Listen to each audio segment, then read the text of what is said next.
Muy buenas tardes. Un saludo especial en nombre de la doctora Gloria Estela López Jaramillo, presidente del Consejo Superior de la Judicatura y de los demás miembros de la corporación.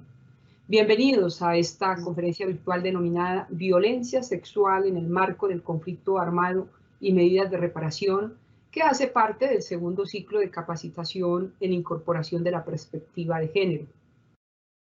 La violencia sexual es quizá la manifestación más cruda de la violencia de género, que se generaliza en escenarios de conflicto armado como táctica de guerra que abarca prácticas deplorables, tales como la mutilación, la prostitución forzada, la violación, la explotación sexual y la esterilización forzada. El impacto y consecuencias de este tipo de transgresiones a los derechos humanos de las víctimas son de gran relevancia a nivel físico, psicológico y social, tanto para ellas como para sus familias y la sociedad en general. La investigación y sanción de estas conductas se enmarcan en las obligaciones internacionales del Estado colombiano en el marco de los estándares de debida diligencia y por tal motivo garantizar a las víctimas una adecuada atención y el acceso efectivo a la justicia y una protección en contra de represalias suponen un verdadero desafío para las autoridades judiciales.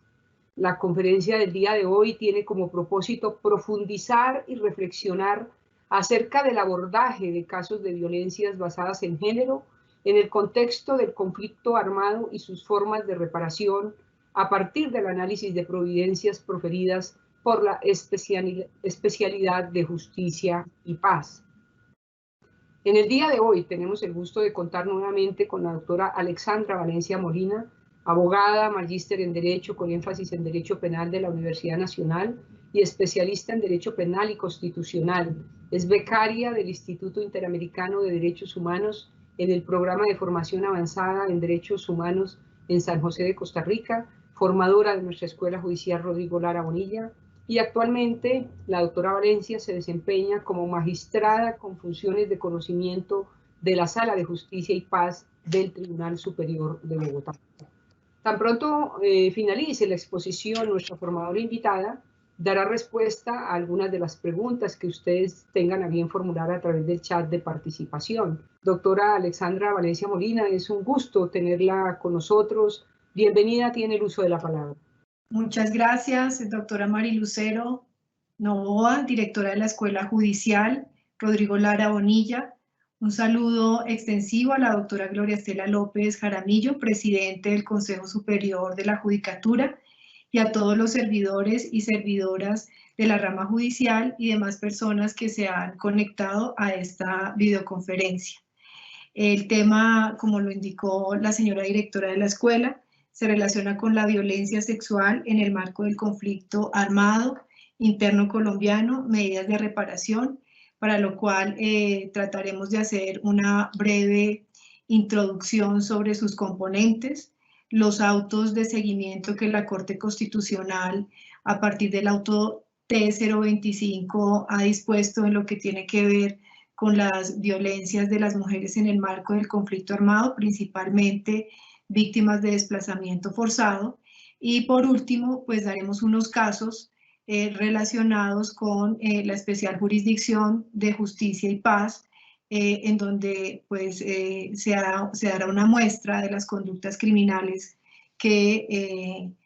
abordan este tipo de tipologías. Comparto entonces la siguiente presentación. La violencia sexual en el marco del conflicto armado contra las mujeres es una manifestación de violencia basada en género y una violación a los derechos humanos. Esta práctica se encuentra prohibida por los instrumentos internacionales de los sistemas regional y universal de protección de los derechos humanos, entre ellos la Convención para la eliminación de todas las formas de violencia contra la mujer, la CEDAW, y la Convención Belén do Pará. La violencia contra las mujeres está mediada no solo por el sexismo, sino también por el clasismo y el racismo, lo que se observa en el hecho de que las mujeres más afectadas por vulneraciones graves a los derechos humanos han sido y continúan siendo mujeres empobrecidas, campesinas, indígenas y o pertenecientes a colectivos étnicos minorizados. Esto no significa que mujeres de otra condición no sean sujetos de este tipo de vulneraciones. La cuestión es en los riesgos que representa permanecer en los territorios periféricos del país. Se trata de una violencia de raíz histórica y estructural que en todos los casos precede y sucede al contexto del conflicto armado, que también se ha presentado de manera ininterrumpida y que definitivamente se expresa en feminicidios, pero también en esclavitud, trata, explotación, despojo, discriminación, entre otras formas de violencia. Esto lo establece la ONU, la Organización para las Naciones Unidas, desde el año 2020. A nivel nacional, en materia de género, se tiene respaldo en el articulado de la Constitución Política Colombiana y diversos temas se han ido incorporando en la normatividad, bien porque se reconocen los derechos, bien por la organización de colectivos de mujeres que se han dado a la tarea de visibilizar estas afectaciones. Tenemos pues inicialmente la ley 28 del 32, donde se le dio a la mujer la capacidad de administrar sus bienes, pero también llegamos a la ley 248 de 1995, por medio de la cual se aprobó la Convención Interamericana para prevenir, sancionar y erradicar la violencia contra la mujer, o la Convención Belén do Pará. En el capítulo único del título segundo de la Ley 599 de 2000, quedaron tipificados los delitos contra las personas y bienes protegidos por el derecho internacional humanitario. Y en la Ley 1719 de 2014 se incorpora con ajustes a estándares internacionales la violencia que ocurre en el conflicto armado. Se debe recordar que la violencia perpetrada contra la mujer con ocasión al conflicto armado no se refiere únicamente al acceso carnal violento. Tenemos, como se mencionó, que a partir de la Ley 1719 de 2014, la legislación penal colombiana incorporó las siguientes conductas. El acceso carnal abusivo en el artículo 138A, actos sexuales violentos en el artículo 139, actos sexuales con menor de 14 años, esterilización forzada en el artículo 139B, el embarazo forzado, artículo 139C, la desnudez forzada, artículo 139D, el aborto forzado, 139E, que fue adicionado por el artículo 10 de la ley 1719, la prostitución forzada, el artículo 141 de la ley 599, modificado por el artículo 4 de la ley 1719, esclavitud sexual, es el artículo 141A de la ley 599, y la trata de personas, que es el artículo 141B de la ley 599, adicionado por el artículo 6 de la ley 1719.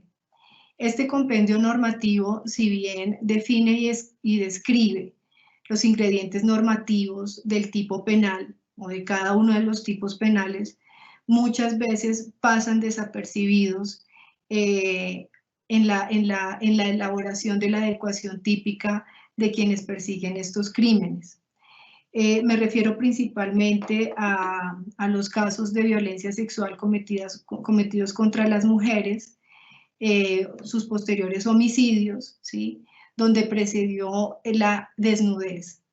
La desnudez forzada parece no ser una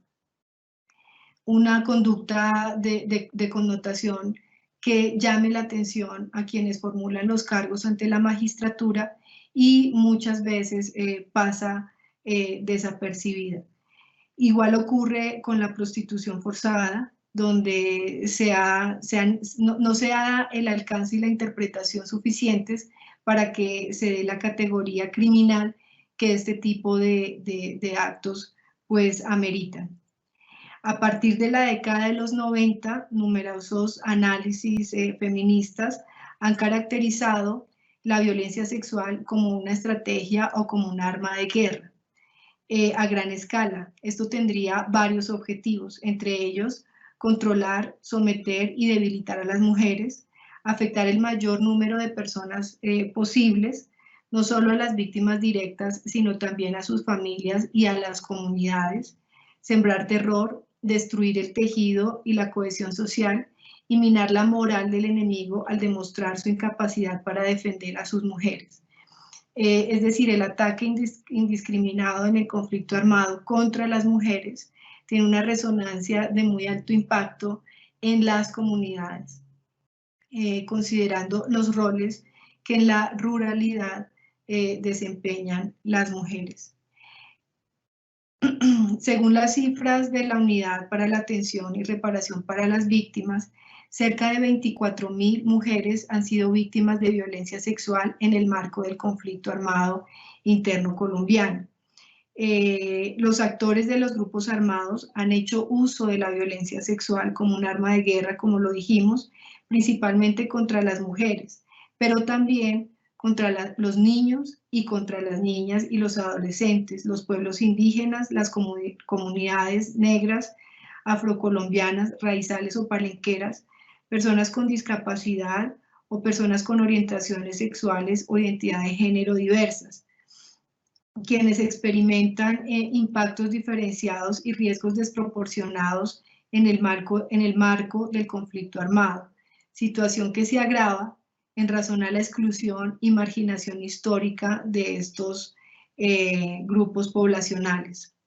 De 1985 al 2019 más o menos, 2.133.261 hogares fueron desplazados con ocasión al conflicto armado, así como 8.254.544 personas fueron víctimas de este flagelo. De las estadísticas totales, se tiene en el registro que el 51.3% son o fueron mujeres o personas con diversidad, con identidad de género diversa. La fuente está en el link que aparece en la presentación de la Unidad para la Reparación de las Víctimas.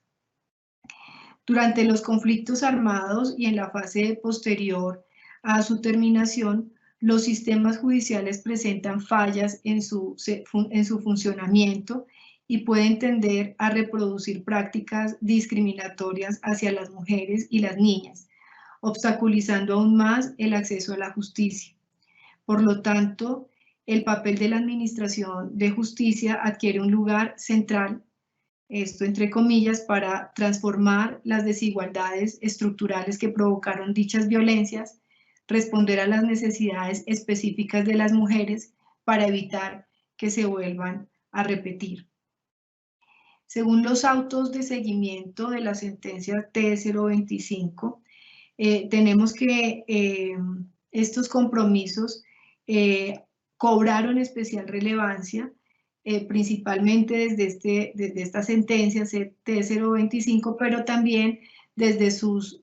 autos de seguimiento, por medio de los cuales la Corte Constitucional, pues en los inicios de este seguimiento, cimbró mejor a los organismos encargados de dar cumplimiento a esta sentencia T025, autos que representan con verdadera connotación ese enfoque diferencial respecto de las mujeres desplazadas por el conflicto armado en el marco del conflicto armado. Víctimas de este conflicto en el marco de la respuesta de la Administración de Justicia frente a estas situaciones. Mediante los autos de seguimiento número 218 de 2006, 092 del 2008, el 098 de 2013, el 09 de 2015 y 737 de 2017, la Corte ha avanzado en registrar el continuo de violencias sufrido por las mujeres durante y después del conflicto armado, así como los obstáculos que las mujeres, niñas, niños y adolescentes encuentran para acceder a la justicia. Y al examinar la situación específica de las víctimas de la violencia sexual, constató que los avances institucionales para atenderlas se reducen a un funcionamiento asimétrico, confuso, en el que la capacidad de respuesta real, especialmente en el ámbito local, no se ajusta a los avances legislativos con los que se busca garantizar el acceso efectivo a la justicia y la restitución de los derechos vulnerados. Estos autos no solo implican un mecanismo adecuado y necesario al seguimiento de los mandatos y recomendaciones de la Corte Constitucional en la materia, sino que más allá se han convertido en auténticos espacios de confluencia, denuncia, reflexión y debate de las víctimas directas de las violencias contra la mujer, en particular aquellas doblemente victimizadas por representar sus casos el resultado de los más reprochables actos de barbarie cometidos en el marco del conflicto armado. Si bien la Corte Constitucional pues se destaca y para los años de los autos de seguimiento por las decisiones que tomó, en realidad todo el mérito debe también focalizarse en las organizaciones de mujeres que han dirigido y han de alguna manera estimulado la producción de este tipo de decisiones. En particular, cada uno de los autos de seguimiento a los que nos hemos referido abarcan las siguientes temáticas. Se hará una línea del tiempo de estos autos de seguimiento de la T025. El auto 218-2016 advierte la necesidad de incorporar un enfoque diferencial específico en la política pública que reconozca que el desplazamiento forzado afecta de forma acentuada a los ancianos, los niños, las mujeres cabeza de familia que conforman a la población a atender. Al no verificar avances en la adopción de dicho enfoque para la protección y garantía de los derechos de estos sujetos de especial protección constitucional, es que la Corte Constitucional señala y reitera que esto se viene advirtiendo desde la sentencia 2004 T025.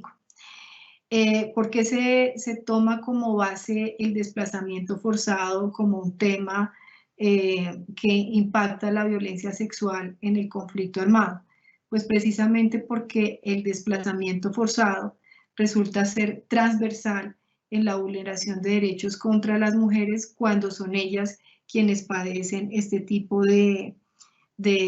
crimen. Es decir, el desplazamiento forzado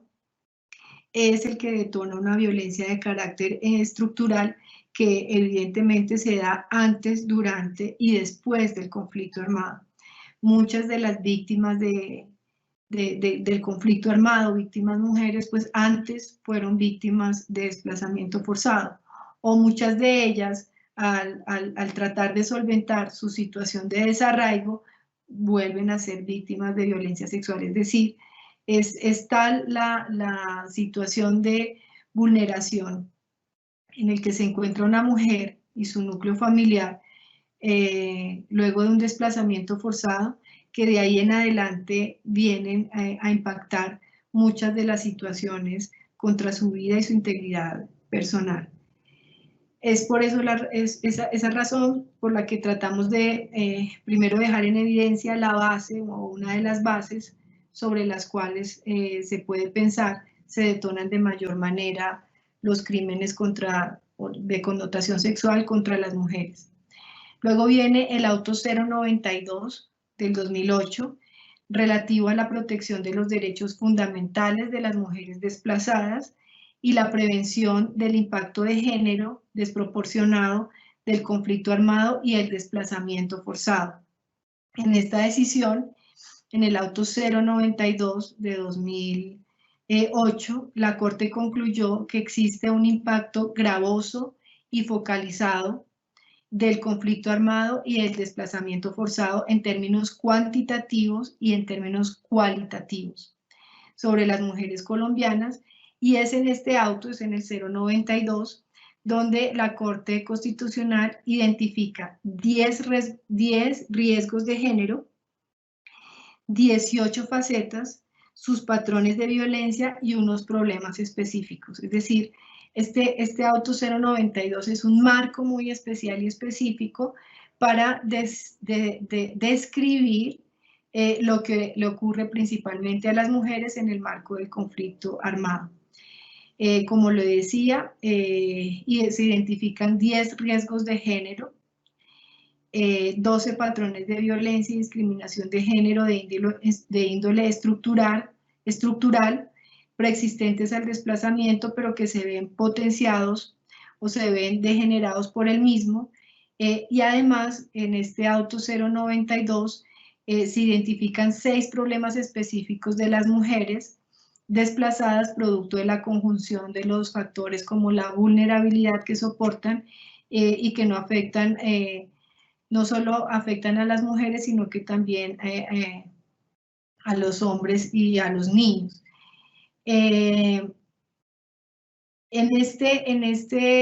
Uno de los riesgos, digamos, o uno de los problemas de no identificar estos riesgos de género se advierte en el déficit para implicar responsabilidades penales en el marco del conflicto armado. Es decir, al desconocer estos 10 riesgos, se impacta el sistema de administración de justicia porque muchas de las conductas criminales quedan por fuera de un juicio, digamos, podemos hablar de justicia y paz, por no hacer parte, digamos, de la propuesta de acusación de parte de la Fiscalía. Los 10 riesgos que presenta este auto 092 son una violencia sexual, explotación o abusos sexuales, explotación, esclavización para ejercer labores domésticas y roles considerados femeninos en una sociedad con rasgos patriarcales por parte de los actores armados y legales. Si se desconoce este riesgo, digamos, una mujer que está en estas condiciones, pues evidentemente puede existir un déficit o un desconocimiento para que se consideren conductas como tortura o tratos crueles y degradantes a las mujeres que se vieron obligadas, por ejemplo, a ejercer labores domésticas contra su voluntad. Hemos tenido casos donde a las mujeres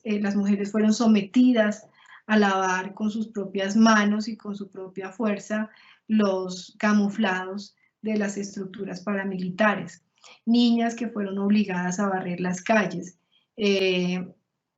Todo este tipo de situaciones, si no se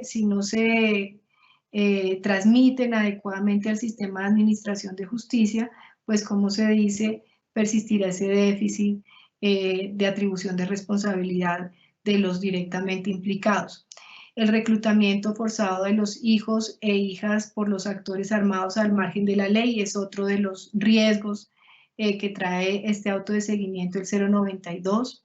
Riesgos derivados del contacto o de las relaciones familiares o personales, voluntarias, accidentales o presuntas con los integrantes de algunos de los grupos ilegales que operan en el país o con miembros de la fuerza pública, principalmente por señalamientos o retaliaciones efectuados después por los bandos ilegales enemigos. Esto tiene que ver principalmente con el hecho de señalar a una mujer como integradora del grupo enemigo por haber tenido una relación sentimental, por ejemplo, con un integrante de la fuerza pública. Si eso fue así, entonces esta mujer por ese solo hecho será objetivo militar de la subversión. Si por casualidad esta misma mujer, y en otra de las hipótesis, tuvo alguna relación sentimental con un integrante de una estructura paramilitar, pues será objetivo de la subversión. Y así, digamos que hay una extensión y un involucramiento compulsivo de la mujer en el conflicto armado solamente por sus decisiones familiares, sentimentales o personales, o sus vínculos mejor, familiares, personales o sentimentales. Otro de los riesgos derivados o que deduce el auto 092 es la pertenencia de las mujeres a organizaciones sociales, comunitarias o políticas, sus labores de liderazgo y promoción de los derechos humanos en zonas afectadas por el conflicto armado interno colombiano. Casos como estos pues siguen vigentes en el país. En particular traemos uno de los casos a esta presentación. Se trató de la lideresa de una Junta de Acción Comunal, la SOGEMADE, que por el solo hecho de tener este liderazgo social en su comunidad, pues fue asesinada por una estructura paramilitar. Persecución y asesinato por las estrategias de control coercitivo del comportamiento público y privado de las personas que implementan los grupos armados ilegales en extensas áreas del territorio nacional. Asesinato o desaparición del proveedor económico por la desintegración de sus grupos familiares y de sus redes de apoyo material y social. En este punto, el 092 identifica una cuestión crucial de la mujer rural, y es que la mujer pasa de ser cuidadora de su familia a ser proveedora de la familia cuando el padre o el proveedor económico es asesinado o es desaparecido. La mujer tiene que empezar a asumir un doble rol en su unidad familiar, y esto trae unos efectos bastante dramáticos en la nueva conformación del núcleo familiar, una nueva conformación forzada, y forzada además en las peores condiciones para sacar adelante un proyecto de familia. Este doble rol fue reconocido en este auto 092 precisamente por las dificultades que presentaba la mujer rural para hacerse cargo posteriormente de la provisión del hogar. Muchas, por supuesto, por su tesón y su gran fuerza lo lograron, pero muchas otras se convirtió todo en una situación bastante difícil de superar. Otro de los riesgos es ser despojadas de sus tierras, de su patrimonio, porque resulta más fácil para los actores armados avanzar en contra de las mujeres que en contra de los hombres, especialmente por la falta de solidaridad que en los territorios hay respecto de una mujer que asuma la propiedad de inmuebles rurales. Riesgos derivados de la condición de discriminación y vulnerabilidad acentuada de las mujeres indígenas o afrodescendientes. Tenemos el caso de las mujeres que lideraron en su momento la implementación de la ley 70 del 93, Tierras para las Negritudes, donde pues a pesar de sus reclamaciones, pero por tratarse de representantes de comunidades negras o indígenas, pues no se les dio mayor eco, no recibieron mayor respuesta de parte de las entidades que podían aceptar, digamos, mediar en esa reclamación de territorios. Y el último riesgo es la pérdida de ausencia de su compañero proveedor durante el proceso de desplazamiento forzado. En este caso, tenemos que, de no detectar adecuadamente estos riesgos, podemos ver que muchos de ellos se podrían considerar como atentatorios al artículo 150 del Código Penal y entrar en el supuesto del constreñimiento a apoyo bélico. Muchas de las mujeres pues fueron obligadas a prestar ayuda, digamos, a un grupo que se encontraba en contienda, y es muy escaso la propuesta de tipicidad que sobre esta conducta penal específicamente se implementa. Es decir, el artículo 150 hace referencia a que el que con ocasión y en desarrollo del conflicto armado constriña a una persona protegida a servir de cualquier forma en las Fuerzas Armadas de la parte adversa, incurrirá de 48 a 108 meses y multa de 133 a 150 salarios mínimos. Digamos, es una de las conductas penales de menor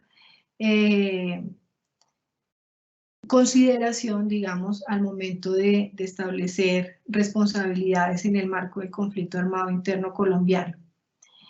Luego de ver estos 10 riesgos, entraríamos en las 18 facetas que trae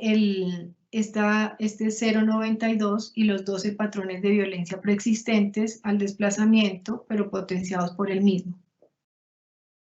Estos patrones de violencia de índole estructural en la sociedad colombiana preexistentes al desplazamiento forzado, pero que se ven potenciados y degenerados por el mismo. Violencia y abusos sexuales, incluida la prostitución forzada, la esclavitud sexual o la trata de personas con fines de explotación sexual, violencia intrafamiliar, violencia comunitaria por motivos de género, desconocimiento y vulneración de su derecho a la salud, especialmente a sus derechos sexuales y reproductivos a todo nivel, con particular gravedad en el caso de las niñas y adolescentes, pero también de las mujeres gestantes y lactantes.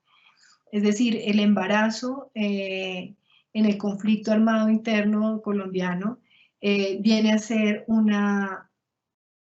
situación es un desafío. Una mujer no es amparada por sus propios si en medio de un conflicto armado está en embarazo. Este es un tema que los sistemas de salud tampoco proveen de la manera más acertada y no existe una cobertura lo suficientemente efectiva para este tipo de casos. Como lo dijimos, estos patrones de violencia y discriminación, la asunción del rol de jefatura de hogar femenino sin condiciones de subsistencia material mínimas requeridas que amparen el principio de dignidad humana y las especiales complicaciones en casos de mujeres con niños pequeños o lactantes, mujeres con problemas de salud, con discapacidad o adultas mayores, obstáculos agravados en el sistema de acceso al sistema de acceso educativo, que es otro de los temas de mayor complejidad para la población víctima del conflicto armado, obstáculos agravados en la inserción al sistema económico y el acceso a oportunidades laborales y productivas. Explotación doméstica y laboral, obstáculos agravados en el acceso a la propiedad de la tierra, cuadros de discriminación social aguda de mujeres indígenas y afrodescendientes, violencia contra las mujeres líderes que adquieren cierta visibilidad pública, discriminación en su inserción en espacios públicos y políticos, desconocimiento frontal de sus derechos como víctimas del conflicto armado, a la justicia, la verdad, la reparación y las garantías de no repetición.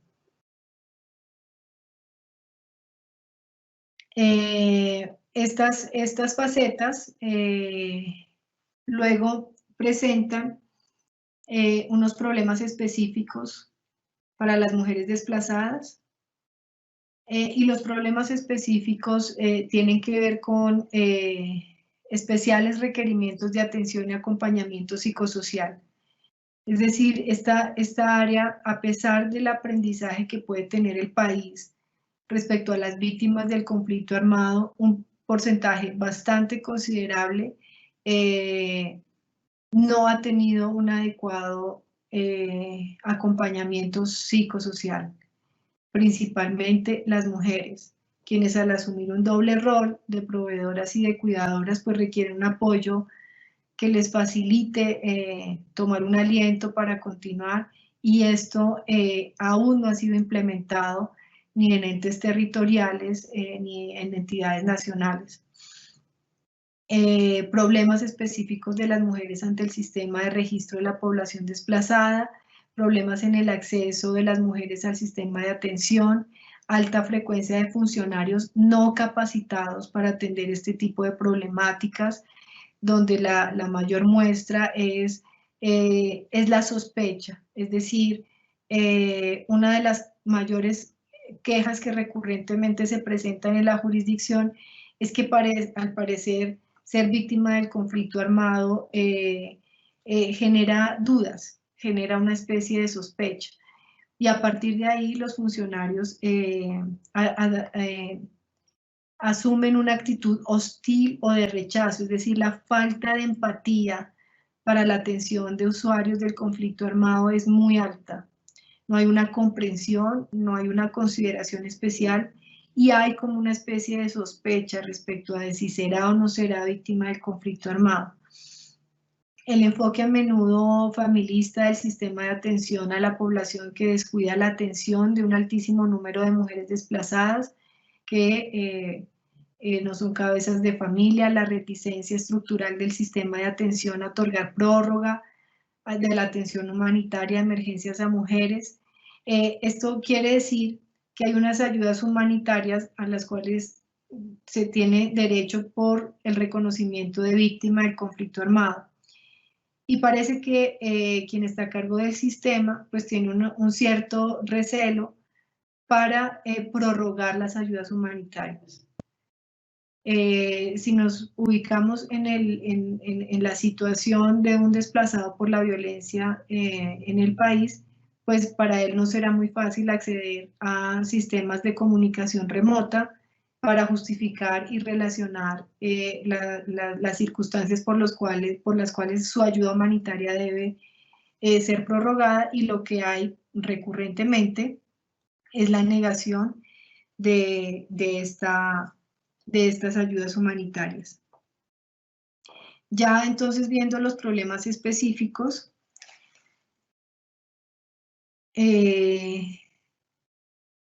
y los patrones de violencia que ya fueron citados, como consecuencia de esto, la Corte Constitucional ordenó lo siguiente: el diseño de programas específicos para colmar los vacíos críticos en materia de género en política pública, atención al desplazamiento forzado en el país, de tal manera que se contrarresten de manera efectiva los riesgos de género en el conflicto armado y las facetas de género del desplazamiento forzado. Como segundo punto, el establecimiento de dos presunciones, y esto viene a ser muy clave, dos presunciones constitucionales que amparan a las mujeres desplazadas por el conflicto armado. La primera, la presunción constitucional de vulnerabilidad acentuada de las mujeres para efectos de su acceso al sistema de reparación y valoración integral de su situación por parte de los funcionarios competentes para atenderlas. Y la segunda presunción constitucional debe ser la prórroga automática de las ayudas humanitarias de emergencia a favor de mujeres desplazadas hasta que se compruebe la autosuficiencia integral y en condiciones de dignidad de cada mujer en particular. Estas presunciones constitucionales pues aún no han tenido del todo la consolidación que se requiere por parte de las entidades a cargo, aunque creo también que se ha avanzado considerablemente en una nueva interpretación a favor de las mujeres en este caso. Luego tenemos el auto 098 de 2013.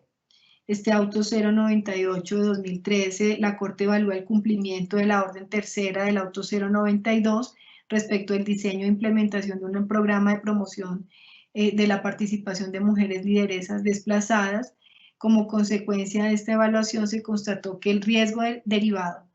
del liderazgo y trabajo cívico de las mujeres, comunitario social, impulsado por las mujeres desplazadas o mujeres integrantes de organizaciones que trabajan a favor de la población desplazada por el conflicto armado, se agrava en forma alarmante a partir del año 2009. Por eso, con este auto se conminaron a las autoridades competentes a redoblar sus esfuerzos para evitar la perpetuidad de esta situación de cara a contener la continuidad del impacto desproporcionado y agravado del conflicto armado interno y el desplazamiento forzado sobre las mujeres defensoras de derechos humanos. Luego viene el auto 009 de 2015. En esta providencia la Sala Especial de Seguimiento se pronunció sobre varios aspectos bastante importantes: la persistencia de serias afectaciones sobre los derechos humanos, la identificación de nuevos riesgos de violencia sexual contra las mujeres desplazadas, En este caso o en este punto dijo la Corte que identificó violencia sexual asociada a la explotación ilegal de recursos mineros, y 2, la violencia sexual contra mujeres con orientación sexual diversa. Este auto, digamos, detectó estas nuevas formas de riesgos. La Corte precisó el concepto de debida diligencia, la que debe recaer en el Estado colombiano en los temas de prevención, atención, protección a los derechos a la verdad, a la justicia y a la reparación, y a la vez se conminó al Ministerio de Educación a crear jornadas pedagógicas sobre el derecho de las mujeres a una vida libre de violencias y de discriminación.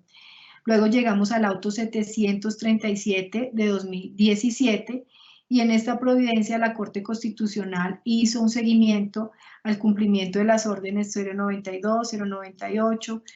09, para saber si se había logrado superar el estado inconstitucional de cosas declarado en la sentencia T024 respecto de las mujeres que fueron víctimas del conflicto armado, y para lo cual la Corte concluyó que aún no se ha superado, que el gobierno no ha logrado demostrar de forma objetiva, conducente y pertinente el goce material y sustancial de los derechos fundamentales de las mujeres, ni la efectiva incorporación del enfoque diferencial y de los criterios mínimos de racionalidad en la política pública, sensible a las necesidades específicas de las mujeres desplazadas o mujeres víctimas del conflicto armado. Como conclusión, pues esto fue lo que dijo la Corte. Para este caso señaló incorporar criterios de racionalidad, como lo cité, definir la línea base sobre la situación en que se encuentran las mujeres víctimas, investigaciones sobre los casos de violencia sexual, esto es lo que implica la administración de justicia, y la atribución de tareas al Consejo Superior de la Judicatura. En cuanto al tema del Consejo Superior de la Judicatura, se lo solicitó implementar un programa de formación para los funcionarios judiciales que tienen a su cargo procesos relacionados con violencia sexual en el marco del conflicto armado y el desplazamiento forzado, con la finalidad de capacitarlos en temas como los estándares internacionales de la debida diligencia, derechos fundamentales de las mujeres y la jurisprudencia constitucional aplicable en la materia, y el sistema de información sobre los procesos penales relacionados con violencia sexual en el marco del conflicto armado y el desplazamiento forzado, sin perjuicio de un lado de las reservas y confidencialidad de los datos de las mujeres y del otro en coordinación interinstitucional con los sistemas de información de la Fiscalía General de la Nación. Esas, digamos, fueron las tareas, muchas de estas, como lo cité, impulsadas por las mujeres víctimas de violencia sexual, quienes en el escenario de la Corte Constitucional fueron quienes quienes documentaron aproximadamente 600 casos de violencia sexual. Estos casos se presentaron de manera reservada ante la Corte Constitucional. Este es uno de los antecedentes de este auto de seguimiento 734. Y estos casos fueron llevados a la Fiscalía General de la Nación para su judicialización, y pues ese es el seguimiento que requiere la Corte Constitucional al respecto. Ya para terminar, tenemos los casos de violencia sexual en la jurisdicción de justicia y paz. Tenemos varios casos. Esto más o menos es como una referencia de lo que ocurrió y lo que sigue ocurriendo lamentablemente en el país, por no haber salido, digamos, de los niveles de violencia en el que nos encontramos, y le hemos dado esta denominación a partir de las características mismas que ofrecieron estos casos. Tenemos el caso, el primero, digamos, el de las niñas calvas, pero estas decisiones en el marco del enjuiciamiento en esta especial jurisdicción, pues como pues sobra decirlo, tienen características de lesa humanidad y tienen características de crímenes de guerra. Para el momento, esta jurisdicción ha proferido 72 macro sentencias en las que, además de esclarecer el contexto del actuar paramilitar en el marco del conflicto armado, así como sus patrones de macrocriminalidad, ha procesado 283.019 hechos criminales que comportan desplazamientos forzados, homicidios, torturas, secuestros, desapariciones forzadas y violencia basadas en género. De las 72 macrosentencias, la jurisdicción ha emitido pronunciamientos específicos en 28 fallos, en los que además de reiterar la importancia y compromiso de la jurisdicción para integrar una perspectiva de género en los casos que conoce, ha esclarecido las dinámicas criminales que en distintos lugares del territorio nacional han sido perpetradas en contra de las mujeres, de los niños, niñas, los adolescentes y la población LGTBI. Particularmente las salas que he presidido, ha insistido en señalar que la construcción de las relaciones de género en la cultura hegemónica colombiana ha llevado al asentamiento de dicotomías indiscutiblemente sostenidas por conceptos de orden patriarcal. Y aquí reiteramos pues lo que la doctrina feminista pues ha venido impulsando,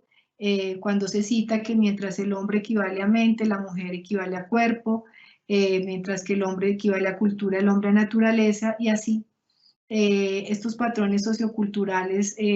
normalizan la discriminación contra las mujeres y por supuesto que son exacerbados en el conflicto armado. Estos conceptos son vitales en tanto la violencia de género cometida en las guerras se funda en las estructuras sociales en las que predomina el poder masculino. Tenemos estos estereotipos en una sentencia proferida y suscrita como magistrada ponente en la estructura paramilitar conocida como Bloque Central Bolívar. Vamos a llevar ya, considerando pues el tiempo, a ocuparnos de cada uno de los casos.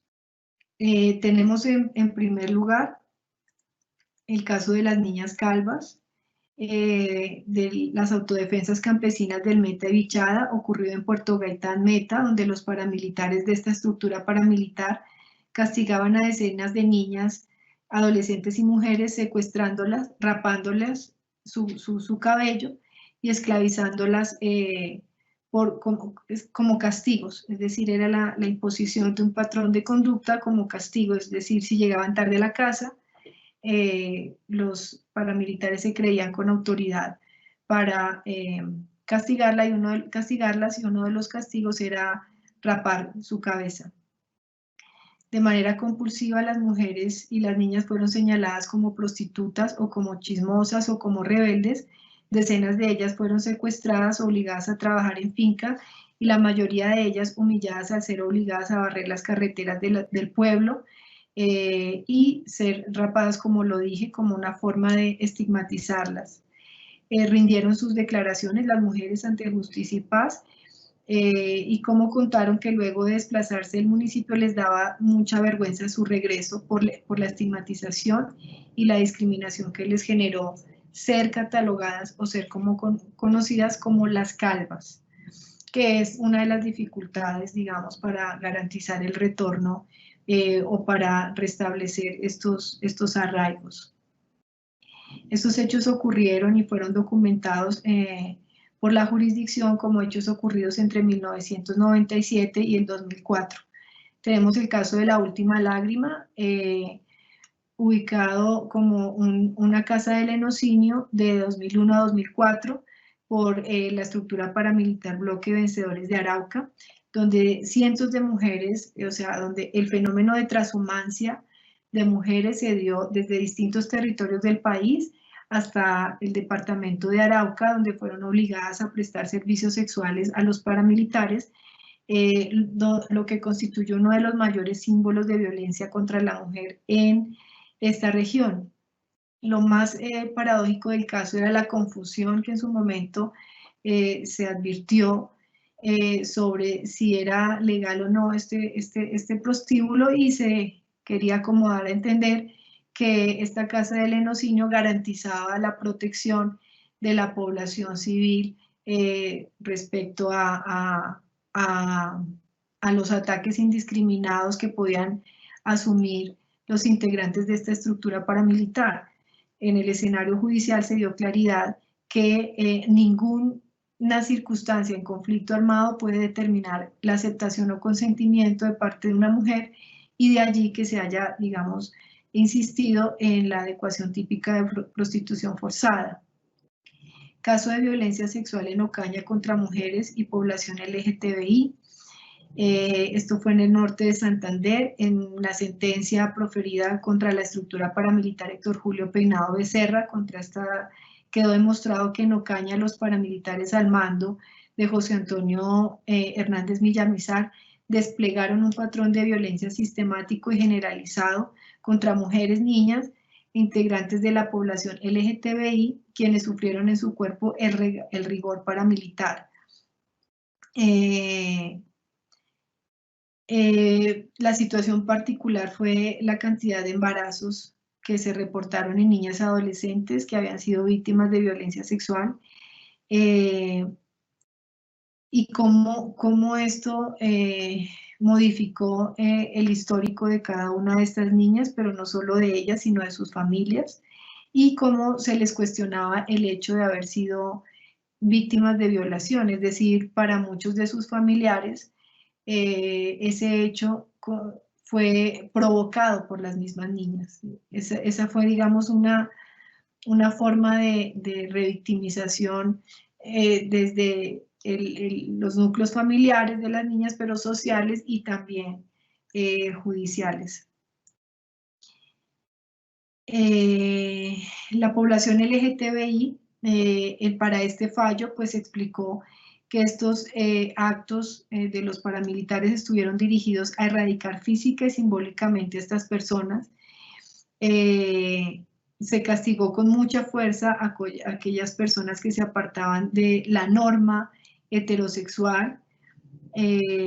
por cuanto consideraban que estas formas de identidad eran desviadas, anormales y pecaminosas.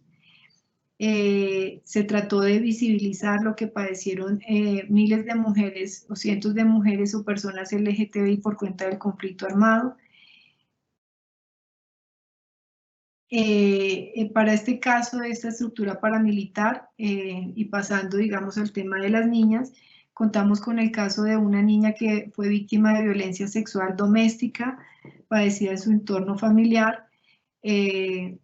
Optó por aceptar la ayuda de un paramilitar, de una estructura paramilitar, quien le ofreció techo y comida. Esta persona la somete como compañera sentimental, se ve forzada, digamos, a este tipo de relación, y al tratar de escapar de este tipo de relación fue castigada siendo violada por un grupo de 12 paramilitares, quienes la sometieron a este acceso carnal violento como castigo por señalarla como infiel. Digamos, este es uno de los casos más abrumadores que hemos escuchado en la jurisdicción. Tenemos otro caso, el caso de Hernán Giraldo, conocido con el alias de Taladro. Este fue una violencia sexual perpetrada por este comandante paramilitar en la Sierra Nevada de Santa Marta, donde las niñas eran presentadas como una ofrenda para las estructuras paramilitares. Una de sus víctimas relató, por ejemplo, cómo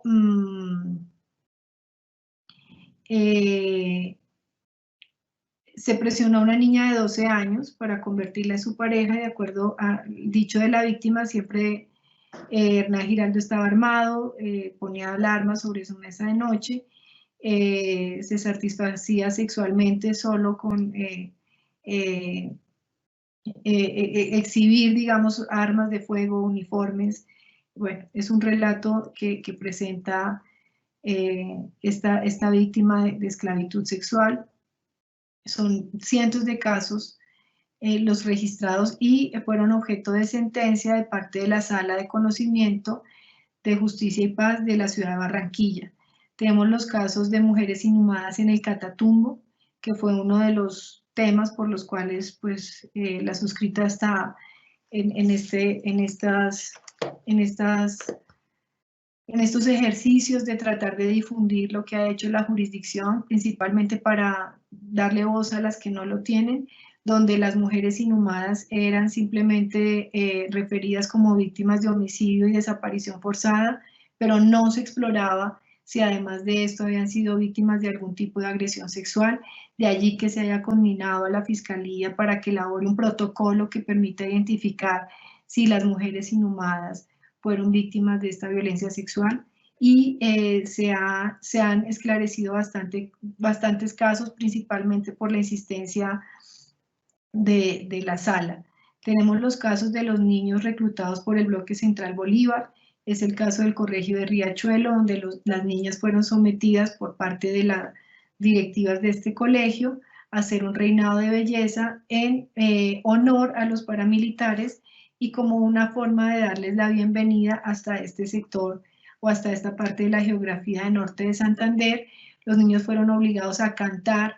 los himnos paramilitares. Muchas de estas niñas fueron víctimas de violencia sexual y uno de estos niños, Carlos Andrés, fue víctima de violencia sexual de parte de uno de los paramilitares. Carlos Andrés, al resistirse pues a continuar en esta situación, Carlos Andrés tenía 13 años para el momento de estos hechos, pues fue sometido a un combate con el ejército, un falso combate por supuesto, y asesinado en estas condiciones. Tenemos los casos de mujeres lideresas, periodistas con algún rol de relevancia social, el caso de Lazo Gemade. Lazo Gemade ocurre en Aguachica, ingresan 8 paramilitares y la asesinan. Su hija de 12 años trata de interceder por ella para que las balas no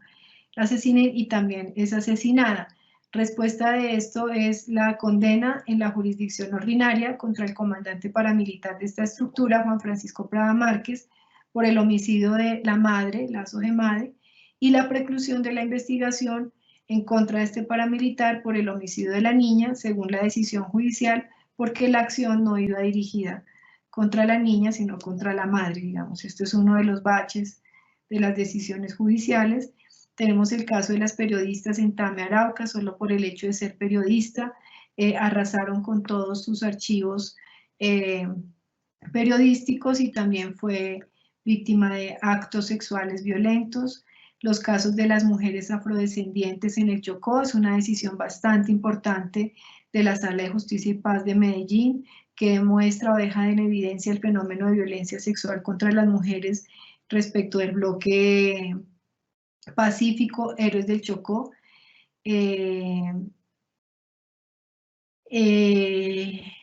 Estas prácticas de violencia sexual se ubicaron principalmente en las zonas rurales, los municipios del Medio, Bajo y Alto Atrato.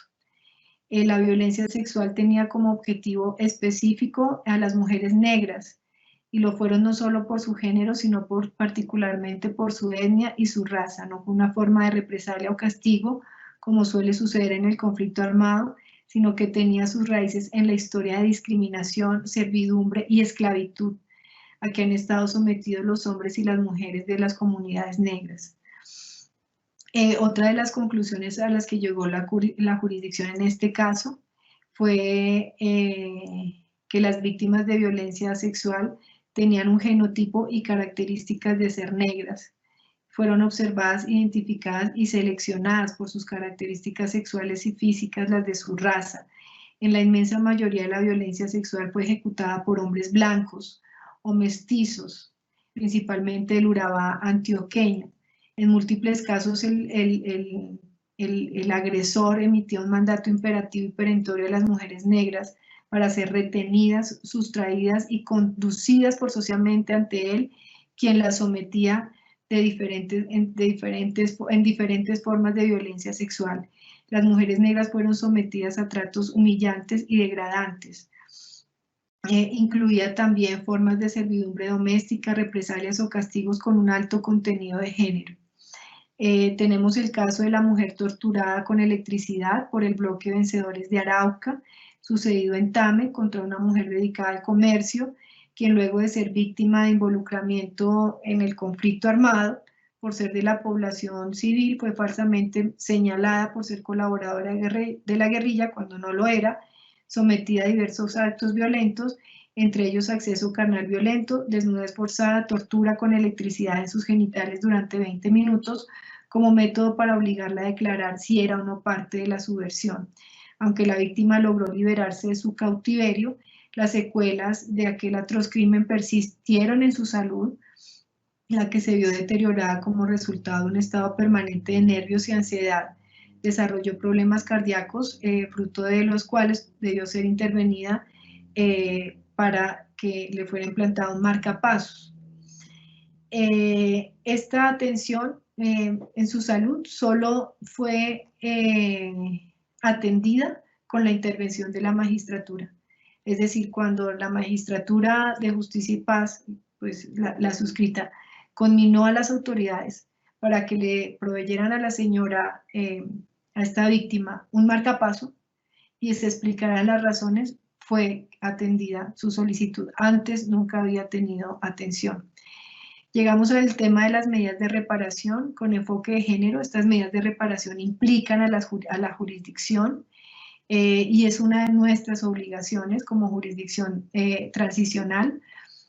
Hemos tomado algunos pasos adelante, principalmente el auto del 8 de septiembre de 2015, donde lo que habíamos encontrado era que para documentar los casos de violencia sexual eran las mujeres quienes iban a la jurisdicción a decir y a relatar cuáles fueron sus casos particulares. En este auto del 8 de septiembre de 2015 lo que se hizo fue ordenar a los integrantes de la estructura paramilitar desmovilizada que fueran ellos los encargados de documentar los casos por ellos conocidos. Lo que se indicó era que ¿quién mejor que ellos saber cuándo, en qué circunstancias y bajo qué características una mujer había sido víctima de violencia sexual. Si la mujer tenía la disposición de asistir a la jurisdicción, pues era un caso sometido a la jurisdicción. De no tener la voluntad de hacerlo la mujer, pues por lo menos los casos quedarían documentados de parte de los responsables de la estructura paramilitar. Esto tuvo todas las problemáticas del caso, la resistencia de los postulados, pero finalmente se presentó un informe donde hicieron relación a la fecha, la vereda, las características de la mujer, quién, el presunto responsable, bueno, en fin. Otra de las decisiones que consideramos dan pasos hacia adelante fue que como en las decisiones que hemos tomado, hemos anticipado las medidas de satisfacción a la sentencia judicial. Es decir, una de las reglas de procedimiento de Justicia y Paz indica que las medidas de satisfacción solo serán reconocidas en la sentencia, las de satisfacción, rehabilitación, indemnización, y en fin. Y lo que nosotros indicamos fue que no podíamos esperar hasta la sentencia para tramitar las medidas de satisfacción, cuáles pueden ser ayuda psicosocial, incorporación en programas empresariales para la mujer, atención para la maternidad, auxilios de vivienda, auxilios de educación, y así lo decidimos. Esto tuvo una importante resistencia en la Unidad para la Reparación de las Víctimas, hasta que la Corte Suprema de Justicia, en el radicado 46789, concede la razón a la sala y admite que las medidas de satisfacción pues sean anticipadas a la sentencia. Hemos también indicado el presunción del daño en la vida en relación en los casos de violencia sexual, dada la especial afectación que implica para el proyecto de vida de las mujeres que han padecido este tipo de violencias, porque hemos escuchado sus relatos y las dificultades que para ellas representan rehacer su vida con un nuevo compañero. Lo que ha exigido la Corte es que la presunción del daño en la vida en relación se debe probar y se debe demostrar. Lo que hemos indicado como sala es que la violencia sexual presume el daño en la vida en relación y le hemos reconocido 100 salarios mínimos legales como parte de la liquidación de los daños y perjuicios. Salvaguarda de la identidad de la víctima en audiencias reservadas. Digamos, es una cosa que solo se da a partir del ingenio y la buena disposición, por cuanto la jurisdicción no tiene la infraestructura para adelantar audiencias reservadas. Lo que hemos hecho es suspender la audiencia, atender en audiencias reservadas a las víctimas, lo que implica, digamos, que se paralice la continuidad de la audiencia, pero que se privilegie la atención a las víctimas de violencia sexual, y hemos remitido también exhortos especiales a la unidad de atención para las víctimas de violencia sexual. Y hemos participado, digamos, en una dinámica que nos permita tener un mejor entendimiento con la unidad, y pues hemos considerado que ha dado resultados. Como conclusiones a esta presentación, tenemos que el compendio normativo integra definiciones bastante limitadas en la práctica, no solo por los estereotipos judiciales, sino por la resistencia institucional a comprender la violencia sexual como un arma de guerra. Es decir, siempre hay una sospecha de si una mujer víctima de violencia sexual verdaderamente lo fue o no. En la guerra se tiene la sensación del daño sin una clara disposición a reconocer la realidad. Esto generó la pérdida de la ciudadanía sustantiva de la mujer a partir de la pérdida de su cotidianidad y su proyecto de vida. Uno de los impulsos que particularmente se han asumido desde esta jurisdicción es el restablecimiento de la ciudadanía sustantiva de la mujer.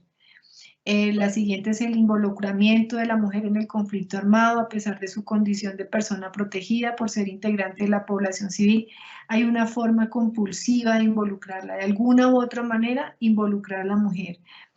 En la banalización de los crímenes cometidos contra la mujer determinó la Comisión de Violencias Cruzadas, como lo señala Nancy Fraser, o la interseccionalidad entre diferentes condiciones, género y raza. Niña reclutada, niña rural, niña que muy probablemente también puede ser esclava sexual. Y como propuesta, para ya finalizar, es la recuperación de la entidad política, la recuperación de la ciudadanía sustantiva de la mujer. Preciso explorar su registro de crímenes, eliminar la discriminación múltiple, la permanencia del Estado en los territorios, comprender que el rol de la mujer en la sociedad implica reconocerle un rol individual, no solo un rol individual, sino también colectivo, cuando es madre, proveedora, cuidadora, pero también agente transformante de la sociedad, porque el conflicto armado lo que ha hecho es disuadir importantes y notables movimientos sociales. Y una de las últimas propuestas que venimos tratando de consolidar es que se aplique el enfoque de género a los hijos de las mujeres víctimas del conflicto armado. Es decir, que el enfoque de género no recaiga solamente respecto a la mujer, sino que también recaiga o se extienda mejor respecto de sus propios hijos. Porque ocurre que muchas mujeres que por el conflicto armado asumieron un hogar monoparental, por ser ellas las únicas proveedoras, el enfoque de género recae sobre ellas, pero no sobre sus hijos varones, o no sobre sus hijas también. Entonces, es como darle una extensión de esta particular distensión al grupo familiar de la mujer víctima del conflicto armado. Con esto, pues, hacer una presentación de lo que ha hecho hasta ahora y que sigue haciendo y continúa haciendo y tiene toda la disposición para hacer el mejor ejercicio en la jurisdicción de justicia y paz. Muchas gracias. Muchas gracias a usted, doctora, por estas reflexiones tan interesantes, pero a la vez tan crudas de nuestra realidad colombiana en el marco del conflicto armado. Vamos al fragmento de las preguntas, doctora Valencia. Y la primera, ¿cuáles han sido los avances judiciales encaminados a superar el estado de cosas inconstitucional que declaró la sentencia T025 en relación con la con la violación de derechos de las mujeres? Bueno, principalmente esto ha estimulado la organización y cohesión de grupos de mujeres que precisamente a partir de los autos de seguimiento de la T025 han tenido un mejor criterio para el reconocimiento de sus derechos. Creo que ese es uno de los primeros avances. y luego de eso una respuesta que ha ido madurando también en el sistema de administración de justicia, aunque realmente esta parte pues aún debe consolidarse un poco más, pero principalmente, digamos, hay ya más conciencia de conceptos relacionados con la reparación y hay más claridad respecto de las rutas a seguir en las entidades o en las instituciones a cargo de la reparación en estos casos. Doctora Alexandra, ¿de qué forma ha abordado la Jurisdicción de Justicia y Paz los casos de violencia perpetrados en contra de las mujeres reclutadas o pertenecientes a una estructura paramilitar? Sí, la pregunta está referida a las mujeres combatientes en las estructuras armadas ilegales. No son muchos los casos, pero hemos encontrado que las medidas de resocialización de las mujeres combatientes, principalmente combatientes paramilitares, tienen un mismo estándar de resocialización que no siempre se corresponde con el perfil de la mujer que fue paramilitar o que se desmovilizó de una estructura paramilitar. Habíamos encontrado un caso particular de una postulada a esta ley que fue casi que comandante de una estructura paramilitar con una fuerza física importante y un carácter también bien fuerte, que había sido, digamos, obligada a resocializarse con trabajos de estética y ser estilista, y esto la había a ella llevado a un estado de depresión casi suicida, y ahí fue como que entendimos que la resocialización para las mujeres combatientes debe ser individual, diferenciado, y más bien propiciar para que sus mejores talentos sean desarrollados en esta resocialización. Doctora Alexandra, ¿qué estrategias y medidas de reparación han sido implementadas en la Jurisdicción de Paz, de Justicia y Paz para abordar y reparar a las víctimas de los casos de violencia basada en género? Bueno, son diferentes formas de reparación. No hay no hay un molde de reparación para los diferentes casos. Lo que hemos tratado de hacer es que cada caso se atiende de manera diferencial, se atiende de manera individual. Hemos dado, digamos, criterios a las entidades encargadas de esta situación para que se comprenda la situación de la mujer en el conflicto armado. Hemos dispuesto la comunicación casi que directa con alcaldías y gobernaciones para que destinen vigencias futuras para la reparación, exclusivamente para la reparación de las víctimas, principalmente si son mujeres y principalmente si son mujeres cabeza de hogar. No en todos los casos resulta, pero tenemos la satisfacción que algunos casos sí se ha logrado, y hemos recibido comunicaciones de mujeres que han sido incorporadas a proyectos empresariales o a proyectos de educación. Si no son ellas, sí, por lo menos sus hijos.